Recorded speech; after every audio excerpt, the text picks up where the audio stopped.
Hello everybody, my name is Kara, and today I'm here with part 2 of my October wrap-up. I will link part 1 down below, and the first book that I read in the second part of the month was The Writer's Reign by Jessica Day George. This is the third and final book in the Rose Legacy trilogy. We follow our main character Anthea, and in the first book of the series, she is an orphan, and she's kind of been like bounced around between different family members who keep kind of passing her on because nobody really wants her, and she finally ends up at like a distant, I think uncle or like some other relative's house, which is outside the walls of their kingdom. And Anthea and all the rest of the people in the kingdom don't really trust the people beyond the wall, for one thing because they're believed to be wild horses there somewhere, and in this world the horses were blamed for a plague that happened several years ago or many years ago, so there's a lot of distrust about people who live beyond the wall and just like that area in general. And then a lot of other things that happen in the series, as you can tell from the covers. Anthea eventually gets over her aversion to horses, and there's like a horse kind of communication magic in the series that is really fun. And by this third book, we're at a different location, and there's a lot more like political stuff going on, which I really enjoyed. Anthea and several of her friends are in another kingdom trying to mount a rescue mission while at the same time not upsetting their diplomatic hosts, because there's a lot of tension between their kingdom and this kingdom that they're staying at. And I really liked this as a conclusion. I really enjoy Anthea. As I said last time I talked about this series, I think Jessica Day George is really good at characters and character dynamics. The friendships are really good, the family relationships are really good, and just like the groups of characters are just really fun to see interact. There's also a little bit of romance in this series, although that was one of the only criticisms I had about this book, is I wish that had been like a little more like wrapped up or a little more satisfying, but I still enjoyed that. I also really liked the change of setting and the kind of differences that that made in like the plot of the story and everything, and just like seeing a different setting was really interesting. I also really liked Jilly. Like, I have enjoyed her throughout the series, but I think she got a lot more depth here, and that was really great. Like, she's not just the comic relief character, there's also like a lot more to her than that, and I really enjoyed seeing that exploration. The bond between these characters and their horses is also just really like lovely and heartwarming. There were some parts in this book that were quite difficult to read, because even though it doesn't get too dark or graphic, there are definitely like high stakes related to the horses and like taking care of these animals and finding them and everything. The only thing I didn't love about this book is there were some things at the end that I think were like a little too unresolved, or conversely happened a little too easily. Like, there's one like final scene in particular where I was really like taken aback by how quickly everything wrapped up. Like, I didn't think that was realistic, and even though like other characters kind of addressed that, I don't think it was necessarily done in a way that I found super satisfying. But I did still like some things about the ending, and I really enjoyed the series overall. Would definitely recommend it, although like I've said, if you are like a horse expert, you probably would get frustrated with the series, because I've heard from other people that like some of the ways that the characters like train the horses, or like they learn to ride or something, is not the most accurate. But if you're okay with that, I really enjoyed the series, and I gave The Writer's Reign 4 stars. Next, I finished The Ordering of Love by Madeleine L'Engle. This is a poetry collection, and it's called The New and Collected Poems of Madeleine L'Engle. So I think this is like pretty much her complete collected poetry work, or at least close, and I have been reading this off and on for quite a while. I would tend to read like a few poems like right before bed, and I really loved this. It's always hard to review a poetry collection, to kind of like put your thoughts into words, and it's so individual that I don't know how helpful this is even going to be. But I really enjoyed a lot of these poems. Madeleine L'Engle covers several themes, things like love and grief and belief and doubt, poems about family, and like I said, love in many different ways, lots of different kinds of love, which I enjoyed. I just really admired her style, and something I think is really impressive about her work is she plays a lot with different elements of poetry. Like, I don't think I could necessarily pin down what she like tends to write as far as poetry goes. Like, she plays with meter, she plays with rhyme schemes, she plays with more or less structure. Like, I just think that her style encompasses such a wide range of like things, and I really enjoyed that. I think she did a lot of those different things really well. I should have been marking some of my favorites as I went, but I do want to mention like some of her previously uncollected poems are included at the back, including a series of sonnets that she wrote after the death of her husband, and those were really beautiful and heartbreaking. Yeah, I just really loved this collection. I think it's probably one of my favorite poetry books that I read recently. I gave The Ordering of Love 5 stars. Next, I finished The Light Princess by George MacDonald. This is a very short fairy tale that is actually the source material for a musical I really love, which I'll put the album cover up here. And I've been kind of wanting to read this for a while, so I decided to pick it up as part of Victober. And basically the premise of this fairy tale is there's a princess who floats. She was cursed at her birth by an evil fairy so that she can never, like, she can't walk around, she can never come down to earth, she just like floats. And she thinks this is great. She has a ton of fun with it. Even as she grows up and becomes older, she really like enjoys this, but of course it causes people around her more concern and more stress. And there's also some like interesting symbolism about not only is she literally light, but she also doesn't take things super seriously. Like she can't come down to earth literally or figuratively, which I think was really interesting. The musical definitely played up on that a lot. So the princess grows up and she ends up meeting a prince from another kingdom, and he falls in love with her, but she, because she's so light, she doesn't really have the capability or the interest in like developing kind of grounding relationships like this, so she doesn't return his feelings, and then some conflict comes up that really like showcases their different feelings for each other and what people are willing to do for the people they care about, and we see how the princess reacts to that. And I was really surprised at how much I loved this. Like I was hoping to enjoy it obviously, but I just think this was such an interesting fairy tale. Like there's this really light and fun tone kind of on top of it, but then underneath it's a story about sacrifice and love, and it's just really interesting. Like there's so much going on under the surface, and the writing itself I just think was really funny, really clever. It's very like self-aware fairy tale, but not in a way that gets over the top. I also quite enjoyed the main characters. I keep wanting to call her Althea, but I don't think she's actually named in the fairy tale version, but in the musical her name is Althea. The princess was really interesting, and seeing her kind of change and develop over the course of this very short story. I also liked the prince, and like because this is a fairy tale they don't have the really deep characterizations that you would like in like a full-length novel, but I think considering how short this story is, and considering that a lot of times I think fairy tales don't focus too much on character development, at least some of the ones that I have read, I really liked the way the characters were done here. The only reason I really took off points is because there's one short scene, or one or two short scenes, that I think were unnecessary and that were like pretty like racially insensitive, involving a couple of characters who I think were supposed to be Asian. They were from Asian countries, which I didn't love that. That felt very unnecessary. They could have been taken out of the story and it wouldn't have changed anything, and it was just uncomfortable to read.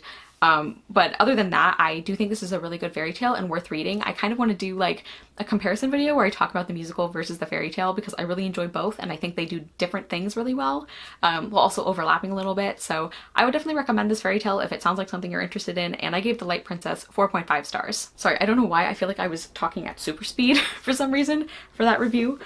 Next book I finished was Fledgling by Octavia E. Butler, and this is a kind of contemporary paranormal story. We follow our main character, who the back of the book identifies as Shori, so that's the name I'm going to use for her, even though she goes by a different name for part of this book.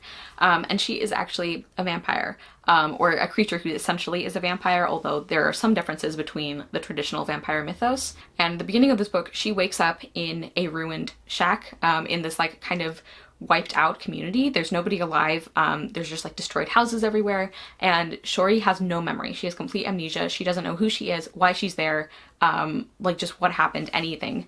And so the book is about her trying to piece together who she is and what happened, like why and how she ended up in this place, if she's connected to the people there and how she is.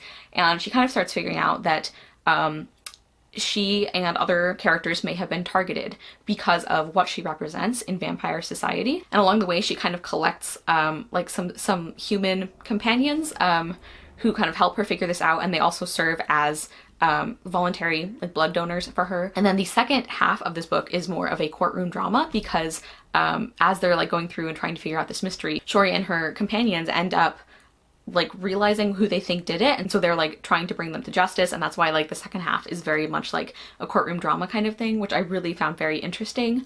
And this is a very interesting book. I had been warned by several people before I went into this that like it's very uncomfortable at times, and it's supposed to be, which I think is true. Octavia E. Butler really uses traditional vampire tropes combined with the specific story she's telling to make some really interesting social commentary, not just on kind of the implications of these story elements that tend to come up in vampire stories, but also about wider societal issues like racism, and especially the way that interacts with like these vampire like things like pale skin and all of that. Like it's just really interesting.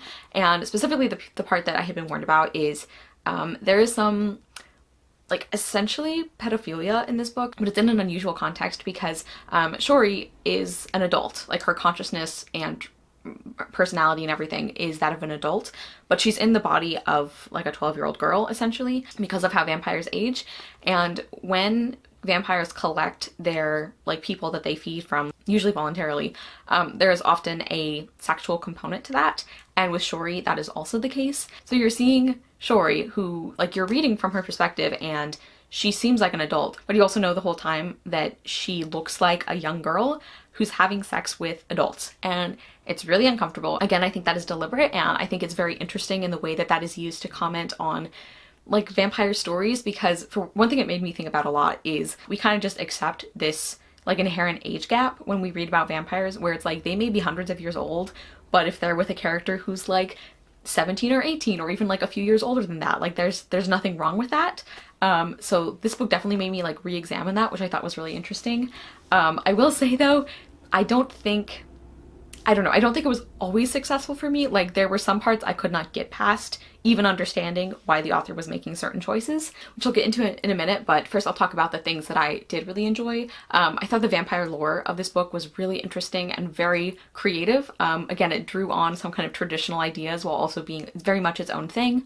I really liked the mystery and the courtroom drama and like trying to piece together like not only this world but like what actually happened to Shori and like who she is and everything. That was very interesting and very engaging. I also think this book did a good job of balancing Shori's abilities with the threat that she and the other characters were facing, because like vampires are very strong. They have like these really like important abilities that make them formidable threats, but at the same time they are vulnerable in certain ways, and I think the book did a pretty good job of like balancing those things. And like I said, I thought the commentary in this book was really interesting and just very thoughtful and well put together, especially on racism and how that functions in the context of this vampire world, but also just in general. As for the things I didn't like, I think the way that the explanations of this vampire world and like politics, because there's a lot of politics in this book, the way that was done was sometimes quite confusing. Especially because Shori is having to relearn all of this stuff all over again, which you might think would be a good way to experience, like to like figure out this world, is to see it through the eyes of somebody who's having to be taught everything.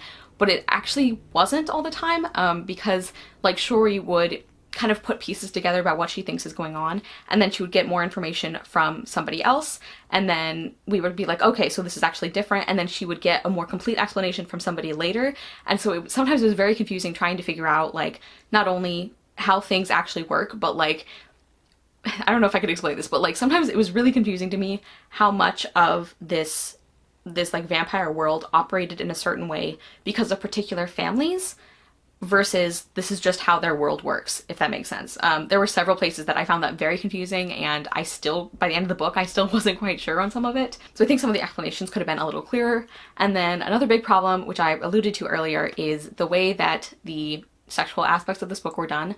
Like I said, in most cases, I think it was deliberate and effective. I could understand why things were done a certain way, even if they were uncomfortable, but there were a few instances where I couldn't overlook that. And one of the big ones is like one of the first characters that we meet besides Shori is this guy who's like in his 20s, and he becomes Shori's first blood donor. I can't remember the name that they use for them, which is like a very honored position, and like vampires are supposed to take care of them and everything, and it's supposed to be a consensual relationship, and a lot of times it is, but I could not get past that character because like I couldn't make myself overlook the fact that this is a grown man having sex with a 12-year-old girl. And like, yes, we know that Shori doesn't have the maturity level of a 12-year-old girl, but like the fact remains that like he's a human. So in the context of the human world, that is statutory rape, and I just couldn't overlook that. And I think a big part of the reason is the way that their first meeting goes. And that's because like a lot of the other times when Shori picks up these characters, because the vampire bite is like a very like euphoric experience, and so usually what happens is Shori meets these characters, she bites them, and that intense experience is part of what makes them like agree to go along with her, even if they're uncomfortable with the fact that like you look like a 12-year-old.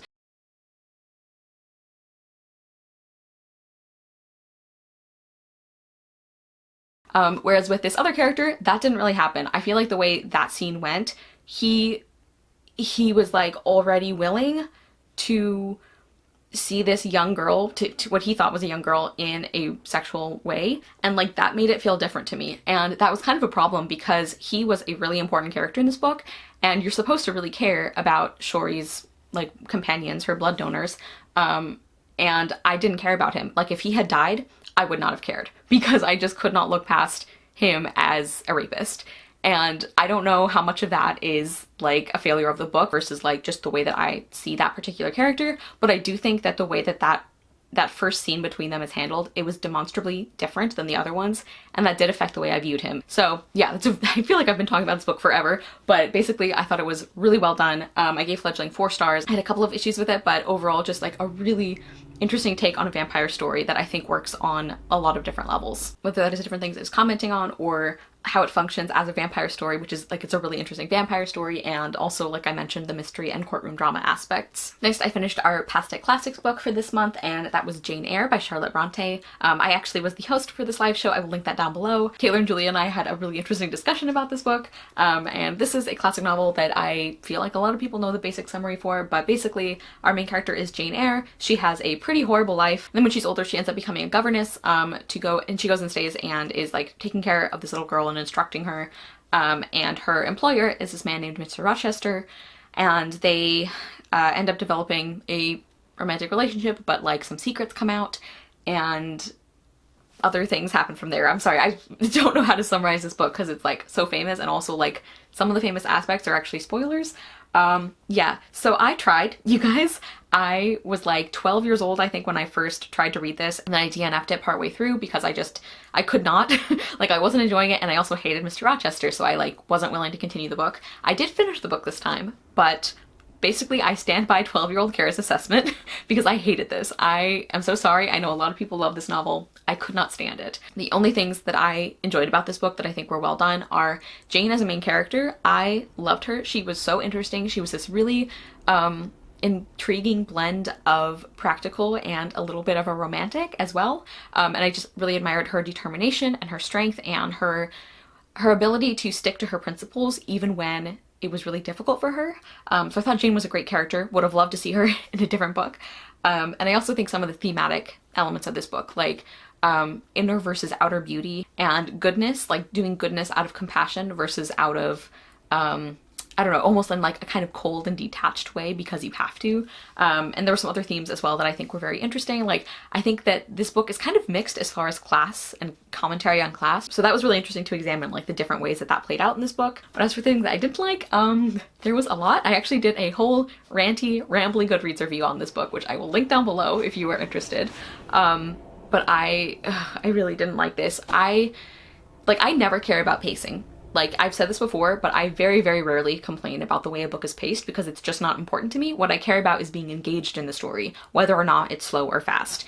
But with Jane Eyre, what was even the pacing for this book? Like, it was so slow, especially at like the beginning, and it was just like a really frustrating reading experience because, like I said, Jane was like one of the highlights of the book for me. Really, she was one of the only characters I actually liked and cared about. So you might think that that would make me more invested, but like for the first 100+ pages of this book, it's just like seeing awful thing after awful thing happen to the only character that I gave a shit about. And that was pretty exhausting. I also really didn't love the writing. I think Charlotte Bronte is entirely too fond of really long sentences and semicolons and commas, and I just, like, I know people complain about Jane Austen doing that, who was writing in a slightly similar period, but I feel like with Jane Austen you can at least follow her sentences, whereas with Charlotte Bronte, by the time I got to the end of these like paragraph long sentences, it was like I don't even remember what you were talking about because it was so long and so like convoluted. And like I read quite a few classics, like I'm used to following different styles of writing, and this was just really tiring to read. Probably one of the things I hated most about this book was Mr. Rochester. He is one of the worst love interests I have ever had the misfortune of reading. I could not stand him. He was controlling, he was borderline abusive, he was just like generally a jackass to her. Like almost all of their interactions are him talking down to Jane and trying to make her feel like an idiot. Like he also pulls the like you're not like other girls thing on her, but he somehow makes it worse by taking it back and being like, no, basically you're just a woman like everyone else. So I hated that, and the fact that I hated Rochester so much was pretty unfortunate because the romance between them took up most of the middle and arguably most of the end of this book. Like, I actively hated the main point of this book, which made it very difficult. Honestly, like, my favorite scenes were when Jane was talking back to him, or there's a part near the end of the book where she's staying with other characters, and they're essentially just her and these two girls, like, being friends and hanging out and having a good time, and I loved that. That was like one of my favorite parts of the book. Yeah, like in that rambly review, I have like a whole list of things I hate about Rochester, which include the way that he treats his ward. Also, he is like the biggest hypocrite about so many things that I can't give away for spoiler reasons. But yeah, he's the worst. I hated him. I just really, really didn't like this book. And something else that bothers me, so like of the Bronte novels, I feel like Jane Eyre is one of the more popular ones. Like, I know some people really don't like it, like me, but like in general, I feel like Jane Eyre is considered a lot better than Wuthering Heights, for example. And Wuthering Heights, like, I have a lot of issues with it, but I do like it. Like, there are things there that I think are well done or engaging, but I totally see a lot of people's criticisms and I agree with most of them. But one of the things that bugs me is a lot of the criticisms that people apply to Wuthering Heights to say why they don't like the book could be just as well applied to Jane Eyre. Like, unlikable love interest, borderline toxic romance, like really depressing story. Like, just a lot of the things that I think people write off Wuthering Heights for are equally present in Jane Eyre. Like the just general controlling trash men is a big one that people hate about Wuthering Heights, which I understand. Jane Eyre has that exact problem. So like that was kind of frustrating on a personal level. So yeah, I'm planning to do, I think, like a whole like review of like the 3 Bronte novels that we have read so far, and kind of talking about my different feelings on them.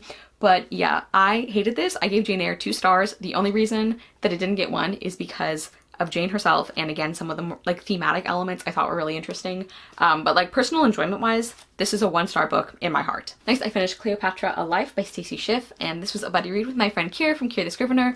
We got slightly kind of off schedule, but most of this was a buddy read with my friend Kier.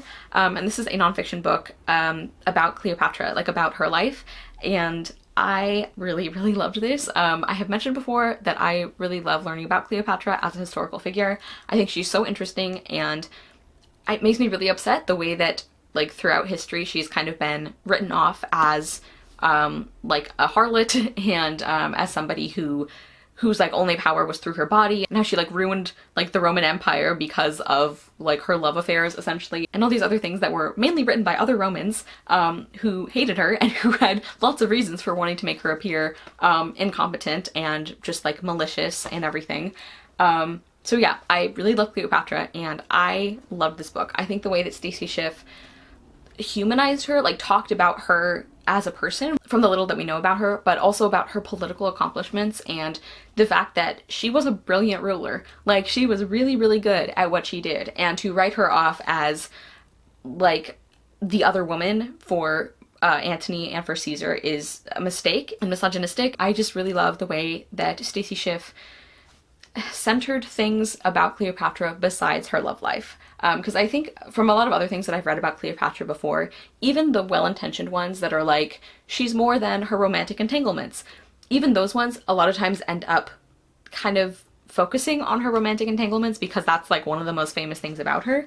Whereas with this book, I think Stacey Schiff did a really, really good job of, even though like she did talk quite a bit about her relationships and interactions with Antony and Caesar because those were important parts of history, she never did it in a way that felt like she was playing into these stereotypes of Cleopatra. And also her writing itself was just so engaging. Like, I think she has a real gift for making this nonfiction book feel like a narrative. Like, it's very engaging. It's written in a way that feels almost a little bit like a novel while still keeping it very, very factually based and grounded.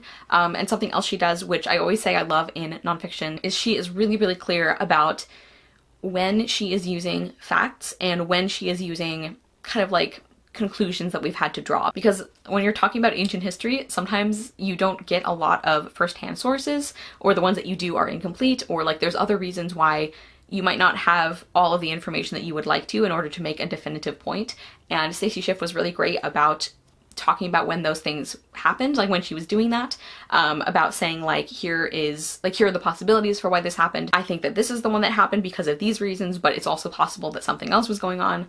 So I really loved that. So I just absolutely loved this. I think I might actually do a full review on this book. Also, like, the reason the bookmark is still in it is because all of this at the back is notes. So I just kept that in to mark that. So yeah, like I was saying, I think I might do a full review on this book because I just absolutely loved it. As somebody, like, I think this would be great for somebody who doesn't know a lot about Cleopatra or this period of Egyptian history, but is kind of interested, all the way up to somebody who like reads a lot about her and who wants to read more about her.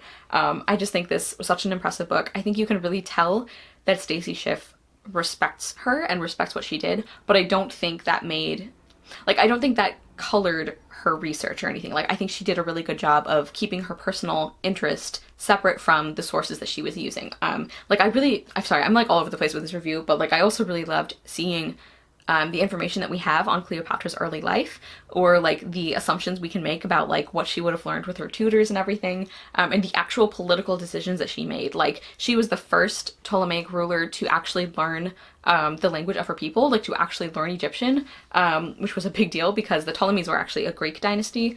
So yeah, anyway, just a fantastic book. I gave it 5 stars, obviously, and I probably will be doing a review on this one at some point. Next, I finished Dead Voices by Catherine Arden. This is the second book in the Small Spaces series, and this was a buddy read with my friend Katie. From His Sea of Tomes, we buddy read the first book, and we also did that with this one. And this is a like winter themed book. Each of the books is going to be focused on like a particular season, and this is a middle grade horror novel. And this book is really focused on Coco, who is one of the characters that we meet in the first book, who's like not the main character of the first book, but here it kind of feels like she is the focus, which I really enjoyed. I really liked Coco in the first book, and just her story is very, I don't know, it's very affecting because like she's kind of been, because of the way she looks and her voice and just like the fact that she looks like this really cute little girl, people write her off as being not very smart or like not very capable or not very interesting even, and that's very much not true. And this book really like focuses on her, which I found very interesting. And basically our group of characters, they end up going to this like ski lodge that is opening,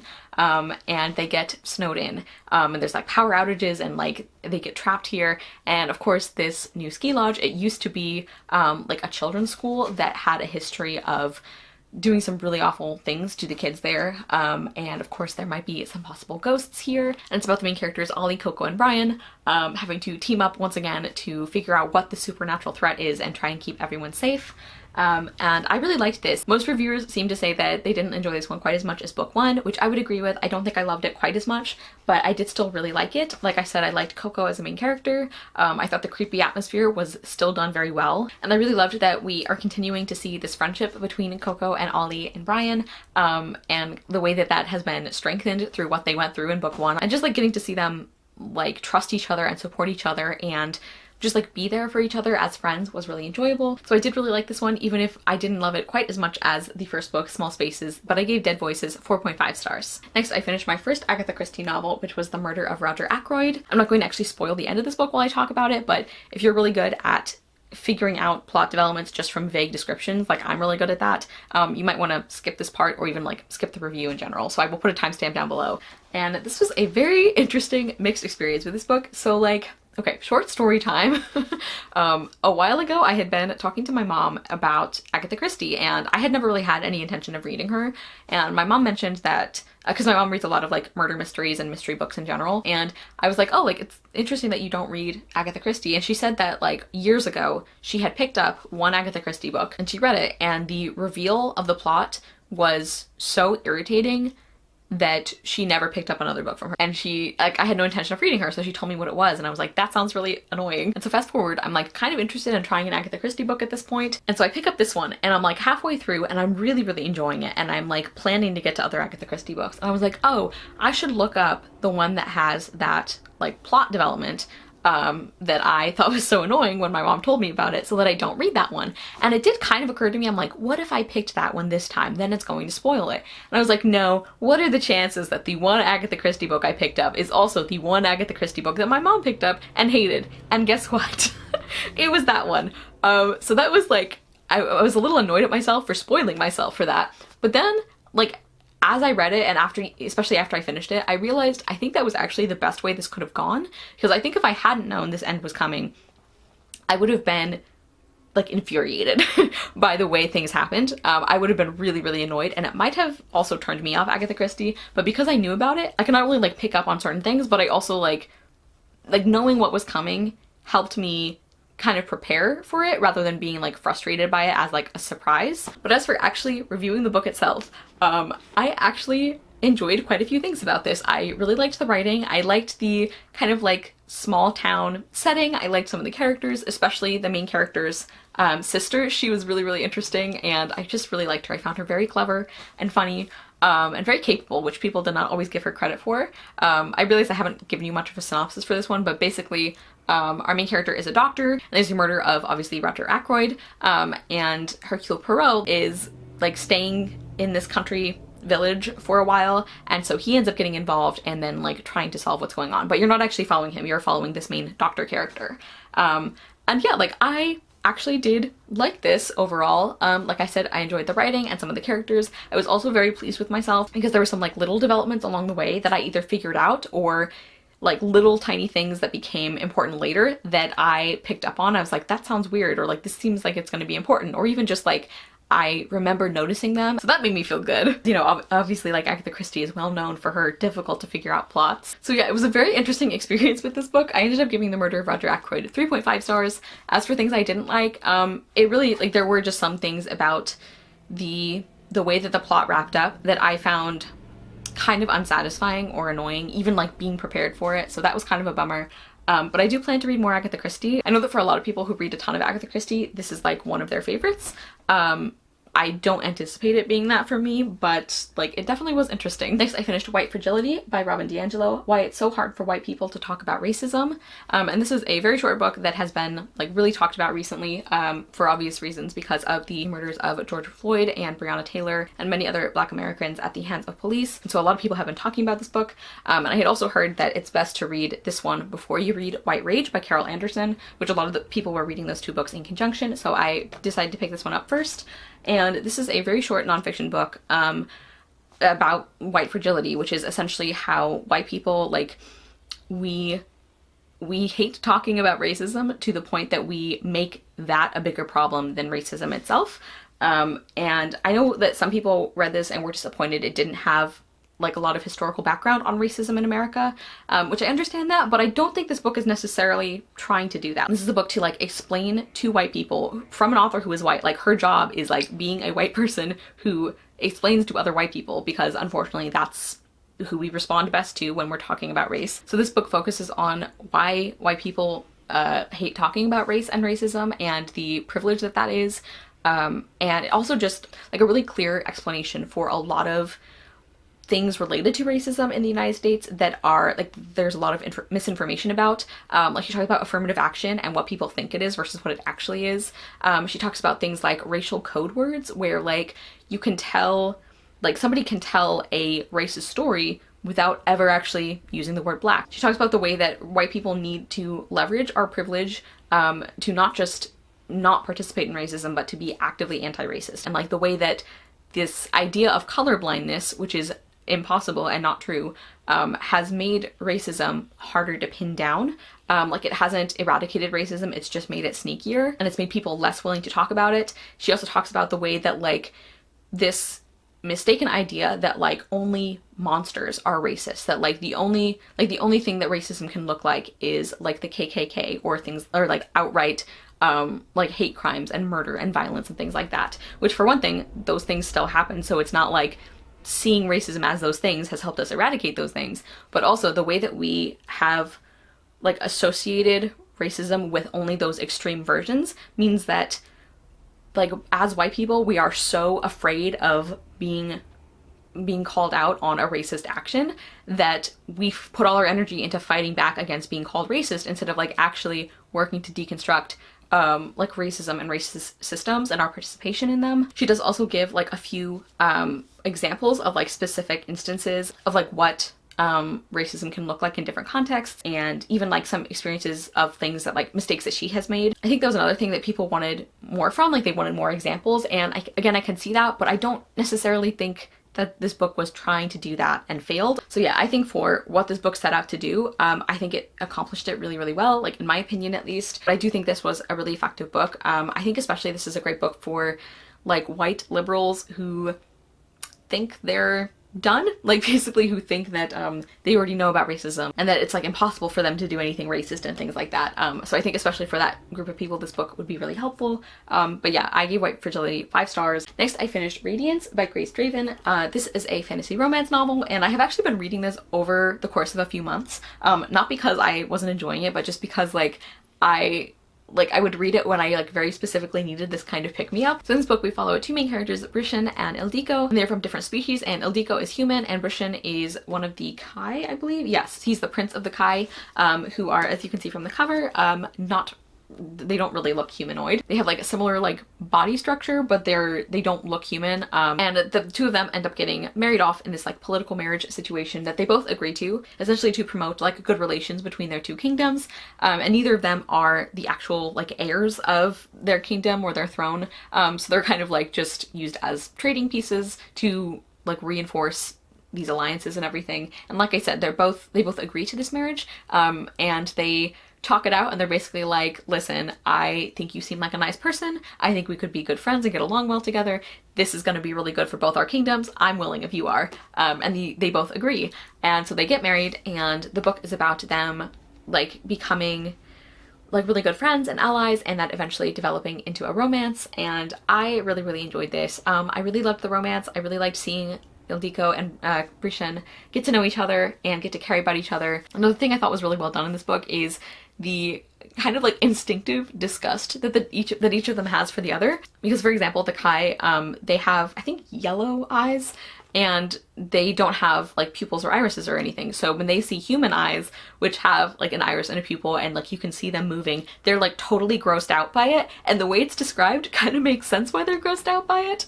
And just like things like that, where like their like distaste for the other person, it felt believable, but I think it also wasn't done so much that like you couldn't believe why they would ever like become attracted to each other and like become romantically interested. So I think that balance was done really well. I thought that seeing the differences in culture was really, really interesting, because Ildiko ends up going to his home, so she's like getting used to being in the world of the Kai, and like things are obviously very different there in a lot of cases, and seeing her adjust to that was really interesting. Like you felt for her for like feeling so transplanted, but at the same time she did have allies, and that was really nice. Like I really enjoyed some of the other characters as well. I also thought the political elements were interesting. My only real complaints about this book are, one, just like the sex scenes themselves were not my favorite. Again, I've mentioned before that I'm like very, very picky about how sex scenes are written, so this is not exactly a surprise. But yeah, I didn't really like how those were done. And also I think like the end of the book I didn't enjoy quite as much as the rest of it, because I think it got really, really heavy on like plot aspects and political aspects that I don't think, for one thing, I don't think they were like set up as well as they could have been, and also just I didn't find them as interesting as like the actual like relationship development and kind of like learning about the different cultures and everything. Like some of the conflict kind of came out of nowhere, and things got like very, very dark near the end of the book for a little bit, and like the way that the epilogue ended too, I was kind of like, what? So I don't know, like normally I like my books with romance in them to have like a really strong plot element. Like I like the romance to be kind of like take a back seat to that, but in this case I was kind of like, I think we had enough going on with the romance and the other characters and like learning about different cultures and everything, without having so much of this like plot and conflict and everything. Another thing I really loved about this book is that like Ildiko and Brishan, and actually like a lot of the main characters, are just like really good people. And it was just like one of the reasons I kind of kept this book as like a pick-me-up for when I needed it, is it was just like very nice and very refreshing to read about like really kind, good people like learning to care about each other. Like it was just very sweet and wholesome in a lot of places, which I think was part of the reason why like the end chunk of this book was so jarring. But overall I still really like this, and I gave Radiance 4 stars. And finally, the last book I finished in October was Odd Spirits by S.T. Gibson.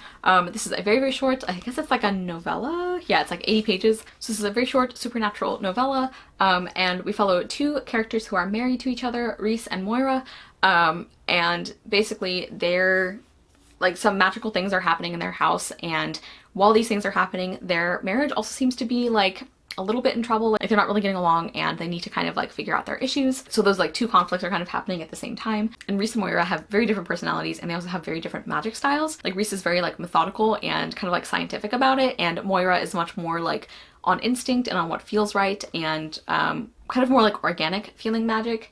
And I don't always love the way that's done in books, because I feel like the story always ends up making it feel like the instinctive magic is way better than the logical magic. And I think part of the reason I don't usually like books that do that is because I like the instinctive magic better, but I feel like personality wise I would probably be the logical, like the methodical magic, which I think would be more boring.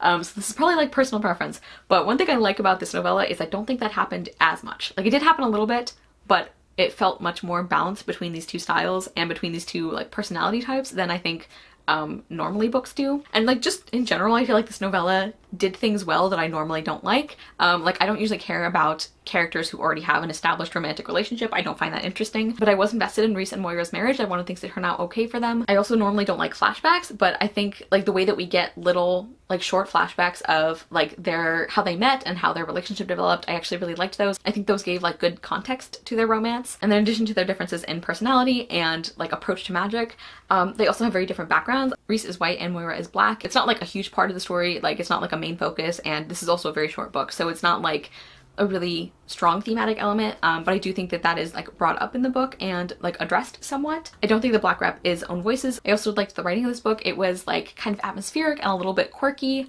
but not like over the top. And like I said, like part of the conflict is their marriage and like their relationship, and another part of the conflict is like some like supernatural thing that is happening in their house. It seems like they're being haunted, and it's kind of gradually getting like more dangerous. And I actually liked how the conflict was resolved at the end of this book.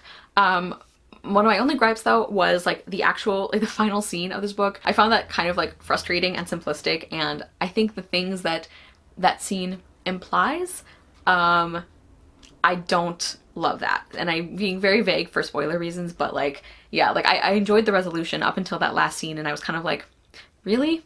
Like that's it, that's what you're going with. But other than that, I liked a lot of things about this novella, and I gave Odd Spirits 4 stars. Okay everybody, so those are the rest of the books I read in October. Please comment down below and let me know if you have read any of these books, what you thought of them, or if you're going to pick them up. Thank you guys so much for watching. I will see you soon with another video, and I hope you love the next book you read. Bye!